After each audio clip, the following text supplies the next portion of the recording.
he will see more and more of his own appointees being accused of graft and corruption. Because yun talaga ang trend na habang tumatagal yung administrasyon, may nakakapasok at may natitempt at may nagplaplano.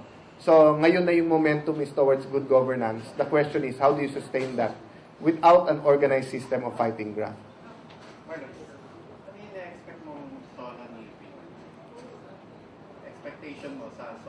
If indication yung huli niyang speech, no? One, he will give his accomplishments nung first year, but two, he will continue to give exposés about the state of the country that was left by President Arroyo.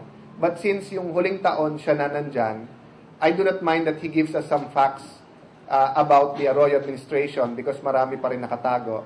But he should give us the true state of the nation, na saan ba talaga ang bansa ngayon, ano ba talagang pwedeng gawin.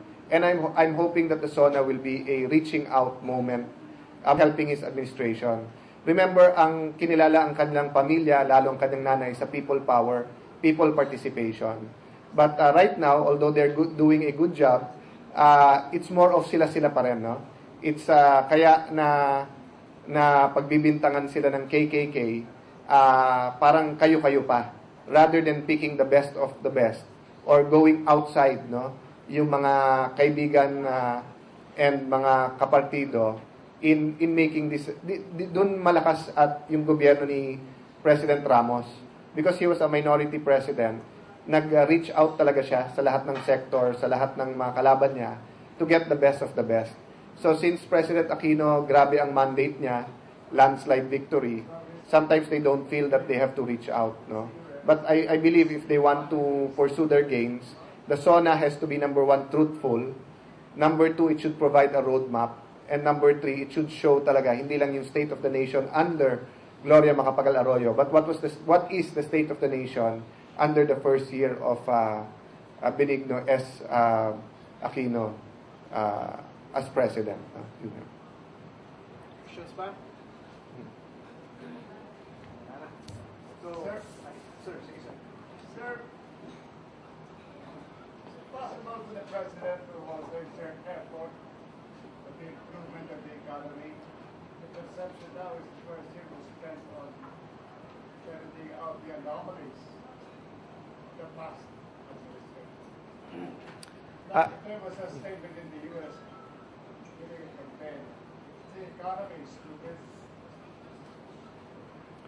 We have releases of economic growth. These are what they call the jumpless economic growth.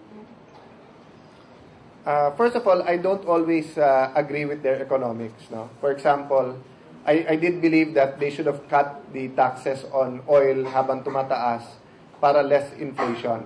So rather than pagka-interesan yung windfall na nakukuha sa taxes, I hope that they cut the prices through lesser tax so that yung inflation mas mababa. No? And I believe that this was the right thing to do. Having said that, let me clarify that they are reaching out. No? Etong LEDAC na ginagawa before the SONA is a way of reaching out to both chambers and opposition administration. Now, the focus in the economy, I think ang weakness nila is explaining their strategy. I seem to understand after his last speech that ang strategy nila is threefold. Number one, good governance so that it's less wastage and more business confidence para mas maraming pumasok. Number two, good fiscal housekeeping, keep the deficit in check so that umabot tayo sa investment grade sa ating international ratings, no? So that less ang babayaran sa loans, and then we will also have more funds because of that. And then thirdly, concentrate on agriculture, because almost 1/3 of those employed in our country, some are saying even more than 1/3, is in the agriculture sector. So in that sense, I understand that they're dealing with the economy. Having said that, also may natural momentum to go down because election year last year, and malaki ang deficit. But having said that, I do agree that so far it's a jobless economic growth and masyadong maliit ang percentage ng growth. GNP and GDP has to be much bigger if we plan to attack poverty. I think the way they're attacking it is rather than the trickle-down effect, na mas mabilis ang growth and magti-trickle down, direct intervention sila through the conditional cash transfer. Pero ang sa akin, walang conflict between having a huge, a big momentum in growth and a trickle-down effect and direct intervention. Pwede ipagsabay. Kasi kahit palakihin mo ng palakihin yung conditional cash transfer, kung yung population growth natin ganun pa rin kabilis, tapos GDP and GNP growth natin ganun lang kaliit, mas marami pa rin ang mahihirap eh. So we really need 10 years of between 7 to 12% ang dapat growth natin. So I'm hoping they will be able to communicate better what their strategy is, because in this sense, there will be an honest-to-goodness debate. I think, Manong, what's lacking now is a debate on his economic policies, because precisely they're not able to communicate it well at this point in time. It seems to me that so far the best communicator for the president is he himself. So if he has more of his last speech, everyone will understand more what's going on and his accomplishments and what he wants to do. No, but so far, the cabinet members have not been good communicators of what they're doing and what the president wants to achieve. No? There are some, but not all. No? Halimbawa, the DOJ has been effective in communicating what it's doing and the reforms, no? But the others, hindi masyado. Last two questions. Lord, sir, yung latest story namin, si Pangulong GMA daw, sinama na dun sa kaso para sa fertilizer plants ka. Madaling mag-file ng kaso eh. Yung makonvict ang mahirap. So, as I said, very aggressive, progressive ang acting ombudsman. I congratulate him for that. Maganda yon. It's a giant first step. Kasi kung hindi ka kasama sa kaso, libre ka na kaagad, absuelto ka na kaagad. So, it's a huge step. But after that, there's another huge step, yung ebidensya laban dito. But kaya kung sinasabing huge step to, it will now give an incentive also to others na kumanta na or mag-witness na. I know that there is at least one, no, na kakanta sa Hello Garci na sasabihin ko ano nalalaman at pandaraya na ginawa sa kanilang probinsya. The reason why kakanta siya is ipit na siya and he's facing a big case. So I'm hoping tumuloy siya at magsalita na siya. But remember, this person na magsasalita ay magsasalita dahil nga naiipit na siya. So unless cases are filed against the right people and unless malakas yung kaso, you will have less whistleblowers and less witnesses. So I'm hoping that they will continue to file cases not only against the former president, but all of those who were part of it, para magkaroon ng incentive yung iba na mag-state witness. But ano naman ang ginagawa nung outside the ombudsman or yung executive department? Can we help the ombudsman by providing them with the evidence? Kasi halimbawa sa fertilizer scam, di ba? Ang magbibigay naman ng ebidensya dyan, yung Department of Agriculture. Ang problema, marami dun sa scam ay nandiyan pa rin. At nakaupo pa rin. So, paano magbibigay ng ebidensya yan kung nandyan yan? At ang incentive nila ay protektahan sarili nila at hindi lumabas ang totoo rather than lumabas yung lahat ng detalye tungkol sa scam. That's why the secretaries as alter ego have to take it upon themselves. Form independent investigatory bodies, whether it's commission, committees, whether it's a single person. You can have department ombudsman that will do this. No? Information na dumating sa akin iyon, that pretty soon one of those who na-accuse yung kanilang probinsya na sobrang pandaraya at tumulong kay GMA will point directly at the former president. Ayokong unahan until siya mismo lumabas kasi yun ang isang kondisyon na sinabi sa akin yon, no? And ang sinabi sa akin isang dahilan dahil ipit na rin siya, no? So that shows me that it really works, di ba? Lahat ng law enforcement alam yon, na get one of the guys, build a solid case against him, and then kung gusto niya ituro yung mas mataas sa kanya. That's why the General Garcia case was so important. But at this point in time, I apologize, I cannot say kung sino to, but kilala to at ang kanilang pamilya sa pagpapatakbo ng kanilang politika at ng kanilang lugar, no? At malalaman yung I think he's going to give details So far, testimony pa lang, pero inaayos na niya yung documentary details ng pandaraya. Kaya nga, whether or not we like it, mapro-front and center ulit ang Hello Garci. Kasama dito sa Hello Garci ang paggamit ng pera ng OWAP, ng PCSO, ng PhilHealth, at ng iba pang mga ahensya ng gobyerno. At yung cover-up that happened afterwards, no? Yung paggamit ng pera ng gobyerno to prop up or keep the Arroyo government or to keep its support. So I'm hoping that even the COMELEC will do their part and also investigate. Yeah, I'll stop there muna dahil I promised them na. Dalawang popular whistleblower, instead of getting incentives, kasama sila sa kaso. Mas Barrero was a vital witness ang daming verifika ng scam.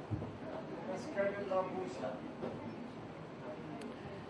The whistleblowers are demoralized. Even the witnesses during the anti-Arroyo years, no, or the fight against the former president, no, because nga lahat ng disincentive nandun, ikaw na ng whistleblower, ikaw pa nakasuhan, ikaw pa nawalan ng trabaho, ikaw pa ang namumblema sa pamilya mo, tapos ang protection kulang. This was the complaint during the Arroyo administration, and understandable bakit, kasi you're witnessing against the president. But now we have a president who is himself fighting the former president and wants to prosecute the former president. There is no excuse and there is no reason why we cannot protect and give all the incentives sa whistleblowers. Pero pabalik-balik, ganun din experience ko sa COMELEC. Sabi nila, pag may Whistleblowers Act na daw, at pag na, we-witness sila. Pero hanggang doon, sila pa matatanggal sa trabaho, sila pa ang ma-isolate at pamilya nila magsasuffer. So, that's the problem, di ba? The political atmosphere has changed, but the conditions of the whistleblowers remain almost the same. Sir, pinenta na yung Porsche. Any reaction for that? All we can do really is learn from our mistakes. No? So, pwedeng yung act itself, wala kang makikitang mali. But public perception is always important. So, kung totoong binenta na, that's a good move dahil it will show that the president is very sensitive to public opinion and is willing to give up some of his own joys in life to able to continue to get the support of our people. Yung? Sir, yung sasalak ni maganda ba yun? Parang practice by thinking. Lalaglag isa para makaligtas yung isa. Yung magkakaroon ng maraming laglagan. And that can be one of the start. It can be the part. It could be related to yung sinasabi ko. Ang importante kasi yung quality ng ebidensya. Pag nahuli kayo magkakasama at kinasuhan kayo, madaling ituro yung kasama nyo. But yung ebidensya, pati yung direct testimony. Halimbawa sa fertilizer scam, natigil ang investigation kay Yusek Bolante. So kung matuturo niya si Secretary Lorenzo na sinasabing missing link at kung matuturo naman ni Secretary Lorenzo kung sino naman nag-utos sa kanya na gumalaw o wag gumalaw. So sa mga ampatuan, let's wait for further developments. But it will really depend on the evidence that they will produce. Documentary, yung mga kwento. And remember, although you cannot use the Garci tapes in court, you can use it for investigation purposes as a lead. Kasi may mga detalye nandun at maraming ebidensya yung impeachment team na hinawakan dati. Baka dapat gamitin or itap ng presidente ang impeachment team dati, no? Si Congressman, former Minority Leader Congressman Zamora and Senator Chis Escudero, na silang dalawa may hawak ng mga ebidensya nung sa impeachment team because nagsisimula ng kumanta ang mga naipit noon. But again, as saying, kung mapapanood nila yung nangyari kay General Garcia at siya'y na kawala na lang, di ba? Bale, wala. But even with the Ampatuan group, no, una pa lang yan at marami pang possible na lumabas, no. There was speculation of that they threatened the former president nung una pa lang na pag tinuluyan sila, maraming lalabas, di ba? Pero nangyari noon, nag-marshal dun sa lugar at maraming raid. So we don't know kung nalinis yung ibang ebidensya doon or kung nakuha yung iba. But definitely, these people know a lot. So the question is if they're going to talk and what are they going to say. So with that, we can... Related doon, kasama din sa Garcia and everything. Yung isang unang magsasalita is related to the bigger picture of that, but there are other witnesses. No? We'll have room for more intimate interviews, okay lang? So with that, we wrap up the press con and thank you very much, everyone. Okay? So, thank you.